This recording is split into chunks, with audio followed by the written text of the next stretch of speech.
Monday ఎండల్లో పనిచేసే traffic పోలీసులు తీవ్ర ఇబ్బందులు పడుతుంటారు. ఇది గమనించిన విశాఖ సిపి శంకభద్ర బాగ్చి ట్రాఫిక్ పోలీసుల కష్టాలు తప్పించేందుకు మంచి ఉపాయం చేశారు. వారికి కూల్ జాకెట్స్ అందించారు. వాటిని తడిపి వేసుకుంటే 8 గంటల పాటు పనిచేస్తున్నాయని, ఇప్పుడు కొంతవరకు ఉపశమనం కలుగుతుందన్న విశాఖ ట్రాఫిక్ పోలీసుతో మా ప్రతినిధి రాజు ఫేస్ టు ఫేస్. వేసవకాలం కావడంతో ఎండలు మండిపోతున్నాయి. అసలు ఈ ఎండల్లో ఎవరైనా సరే డ్యూటీ చేయాలంటే మాత్రం చుక్కలే కనిపిస్తున్నాయి. మండుటి ఎండలో చుక్కలు కనిపించడం అంటే ఎట్లా ఉంటుందో ఒక్కసారి విశాఖలో ఉన్నటువంటి రోడ్ల మీద కానీ ఎండలో కానీ వస్తే తెలుస్తుంది. ఉష్ణోగ్రతలు క్షణక్షణం ప్రతిరోజు పెరిగిపోతున్నటువంటి నేపథ్యంలో ఏ పని చేయాలన్నా కూడా చాలా కష్టంతో కూడుకున్నటువంటి పరిస్థితి ఏర్పడుతుంది. ముఖ్యంగా ట్రాఫిక్ డ్యూటీలు చేయాలనుకునే వాళ్ళ పరిస్థితి మాత్రం ఇంకా దారుణంగా తయారైంది. మనం చూడొచ్చు, నిత్యం ట్రాఫిక్ డ్యూటీలు చేసే వాళ్ళందరూ కూడా రోడ్ల మీదే ఉండి దాదాపుగా గంటల తరబడి ఒక్కొక్కరు 8 గంటల పాటు డ్యూటీ చేస్తూ ఉంటారు. ఆ డ్యూటీ చేసేటటువంటి సమయంలో మండిపోతున్నటువంటి ఎండలకి తట్టుకోలేనటువంటి పొజిషన్ కూడా ఉంటుంది. మనం చూస్తున్నాం కదా, వీళ్ళందరూ ఎండల్లో ఉంటారు. వస్తున్నటువంటి వాహనాలన్నింటినీ కూడా నిలుపుదల చేస్తూ ఉంటారు. వాటిని ఆపి ఆ చలాన్లు కట్టించుకోవడం కానీ లేకపోతే ఫైన్లు వేయడం కానీ చేస్తూ ఉంటారు. ఎందుకు ట్రాఫిక్ డ్యూటీలకు సంబంధించి ఆ ట్రాఫిక్ వాళ్ళు రాసే కేసుల విషయమో లేకపోతే చేస్తున్నటువంటి డ్యూటీ విషయం మాట్లాడడానికి కాదు. మనకు కనిపిస్తుంది కదా ట్రాఫిక్ పోలీస్ విశాఖ సిటీ అని. ఇక్కడ ఈ రేడియం జాకెట్స్, ఇవి కనిపించడానికి రేడియం జాకెట్సే అయి ఉండొచ్చు, కానీ వీటిల్లో ఒక ప్రత్యేకత అయితే ఉంది. ఆ ప్రత్యేకత ఏంటి అంటే మండిపోతున్నటువంటి ఎండల నుంచి రక్షణ కల్పించాలి. ముఖ్యంగా బాడీ అంతా కూల్గా ఉండాలి అని విశాఖలో ఉన్నటువంటి సిటీ ట్రాఫిక్ పోలీసులకు ఒక కూల్ జాకెట్లని, రేడియం ఉన్నటువంటి కూల్ జాకెట్లని అందించినటువంటిది అయితే ఉంది. ముఖ్యంగా గుర్గాం నుంచి ఈ కూల్ జాకెట్లను అయితే తీసుకొచ్చి విశాఖ పోలీసులకి, ట్రాఫిక్ పోలీసులకి అయితే అందించారు. విశాఖ సిపి శంకభద్ర బాగ్జీ గత సంవత్సరం అంటే ట్రాఫిక్ పోలీసులకు సంబంధించి జరిగినటువంటి ఒక ఎక్స్పోలో చూసి ఈ జాకెట్స్ అన్నింటినీ ఒకసారి పరిశీలించి ట్రాఫిక్ పోలీసులకి ఇస్తే బాగుంటుందని నిర్ణయించుకున్న తర్వాత వీళ్ళకైతే ఇవ్వడం అయితే జరిగింది. మొత్తం ఒక్కొక్కరిగా సిటీ పరిధిలో ఉన్నటువంటి అందరికీ కూడా ఒక్కొక్కరిగా ఈ జాకెట్స్ అయితే అందిస్తూ ఉన్నారు. ముఖ్యంగా ఇక్కడ ఉన్నటువంటి పోలీసులను కూడా అడుగుదాం, అసలు వీటితో ఎట్లా ఉంది ఏంటి అని. చేస్తున్నారు కదా గంటల తరబడి డ్యూటీ, వీటిని అంటే తడిపి వేసుకున్న తర్వాత అసలు ఎన్ని గంటలు ఉంటుంది? దాదాపు 8 గంటలు అంటున్నారు. అన్ని గంటల సేపు కూల్గా ఉంటుందా? సార్, ఇది ఎక్స్పెరిమెంట్ చేసి అంతే రిలీజ్ చేశారు. సిపి గారు మా మెన్న గురించి కొద్దిగా ఆలోచించి మంచి చర్య తీసుకున్నారు. ఇది ఉపయోగకరంగా ఉంది సార్. మాకు రీసెంట్గానే రిలీజ్ చేశారు. ఇవి మొన్న మీడియా సమావేశం కూడా ఇవి వేసుకున్న తర్వాత ఎట్లా ఉంది? ఇప్పుడు దాదాపుగా మండిపోతుంది ఎండ. మేము ఉండాలంటేనే ఉంది. మీకున్న తేడా ఏం చెప్పగలరా?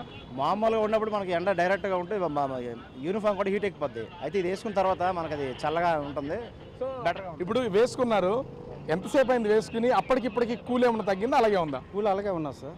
కూల్ అయితే ప్రజెంట్ బాగానే ఉంది, ఎండకు కూడా బాగా కూల్గా ఉంది. సో ఇలా అంటే గత డ్యూటీలకి ఇప్పటి డ్యూటీలకి ఉన్నటువంటి తేడా ఏమన్నా ఉందా? అంటే చేస్తే ఎండలో ఉండిపోతాం కదా, ఎండలో ఉన్నదానికి నీ జాకెట్స్ వేసుకుని డ్యూటీ చేస్తున్న దానికి కూల్గా ఉండడం వల్ల ఎండ కూడా మాకు కంట్రోల్గా బాగా తగ్గింది సార్. ప్రజెంట్ అయితే కూల్ తగ్గి. ఒకసారి నేను వేసుకుంటాను, నాకు ఇవ్వగలరా ఇది జాకెట్ని? సో ఒకసారి ఇవ్వండి. నేను కూడా ఈ జాకెట్ అసలు ఎంత కూల్గా ఉంది ఏంటి అనేది నేను కూడా వేసుకుని ట్రై చేస్తా. అంటే వీళ్ళ పోలీసులకి, ట్రాఫిక్ పోలీసులకి దీన్ని వినూత్నంగా ఇచ్చినటువంటి ఈ జాకెట్కి సంబంధించి అసలు ఎంత నిజంగానే వేసుకుంటేనే తెలుస్తుంది. తడిపిన తర్వాత ఇది చాలా బరువుగా కూడా ఉంది. తడపనిది అయితే కొంత ఇబ్బందిగా ఉండొచ్చు, కానీ అంటే ఇంత బరువుగా ఉండదు. కానీ ఇది తడిపిన తర్వాత ఇది చాలా అంటే చాలా కూల్గా అనిపిస్తుంది బాడీకి. ఇంచుమించుగా వీళ్ళు చెప్తున్న దాని ప్రకారం అంటే వీటిని మ్యానుఫ్యాక్చరింగ్ చేసినప్పుడు 8 గంటల పాటు అని చెప్తున్నారు. ఆ 8 గంటల పాటు కూడా ఈ కూలింగ్ అనేది ఖచ్చితంగా ఉంటుందనేది తెలుస్తుంది.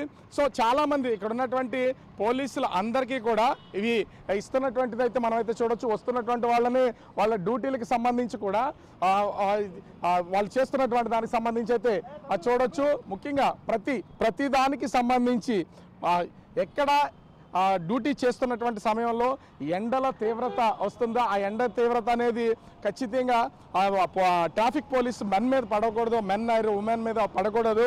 ఖచ్చితంగా కొంత రక్షణ అనేది వీళ్ళకు ఉండాలి. ఆ రక్షణ కావాలంటే ఎండలో డ్యూటీ చేసేవాళ్ళు గొడుగులు వేసుకుని చేయలేరు, లేదా చెట్ల కింద అన్ని చోట్ల చెట్లు ఉండే అవకాశం అయితే లేదు. నీడపట్న చెక్ పోస్టులు ఉండే చోట కూడా లేదు. విశాఖ సిటీలో అనేక ప్లేసెస్లో నిరంతరం 8 గంటల కంటే ఎక్కువ డ్యూటీ చేస్తున్నటువంటి ట్రాఫిక్ పోలీసులకు సంబంధించి వినూత్నంగా ఈ విశాఖ సిపి శంఖపత్ర బాగ్జీ ఈ గుర్గాం నుంచి వీళ్ళైతే తీసుకొచ్చినటువంటిది ఈ జాకెట్స్ చూస్తున్నాం కదా, ఇది చాలా చల్లగా ఉంది. లోపల ఇప్పటి వరకు ఎండలో ఉన్నటువంటి నాకు కూడా కొంత ఉపశమనం లాగా చాలా కూల్గా కనిపిస్తుంది. బహుశా నేను ఇది తీసేసరికి లోపల ఉన్నటువంటి నా షర్ట్ కూడా దీనికి ఉన్నటువంటి చెమ్మ అంటే ఆ తడి కూడా అంటుకుంటుంది. సో విశాఖ సిపి ఆలోచించిన ఈ ఒక కొత్త విధానం ఆయన ఢిల్లీలో చూసినటువంటి దాన్ని ఇక్కడ పోలీస్ మెన్కి ముఖ్యంగా ట్రాఫిక్ పోలీసులకి అప్లై చేయడం వల్ల చాలా వరకు వడదెబ్బ తగలకుండా ఒకవేళ తీవ్రమైనటువంటి ఎండ ఉన్నా కూడా ఎండల్లో వీళ్ళు చేస్తున్నటువంటి డ్యూటీలో కొంత ఉపశమనం పొందడానికైతే దీన్ని బట్టే అవకాశం ఏర్పడుతుంది. నిజంగా విశాఖ సిటీలో పనిచేస్తున్నటువంటి ట్రాఫిక్ పోలీసుల గురించి సిపి శంఖపత్ర బాగ్జీ ఆలోచించినటువంటి విధానం మొత్తం రాష్ట్రం అంతా కూడా ఇంప్లిమెంట్ చేస్తే చాలా బాగుంటుంది. ఎందుకంటే తొలిసారిగా విశాఖ సిటీలో అయితే దీన్ని ఇంప్లిమెంట్ చేశారు, మొత్తం అందరికి ఇచ్చుకుంటూ వెళ్తున్నారు. రాష్ట్రం అంతా కూడా ఇదే విధంగా చేస్తే ట్రాఫిక్ పోలీసులకు మాత్రం చాలా వరకు ఉపశమనం ఉండే అవకాశం అయితే కనిపిస్తోంది. కెమెరామెన్ రాముతో రాజు, బిగ్ టీవీ, విశాఖపట్నం.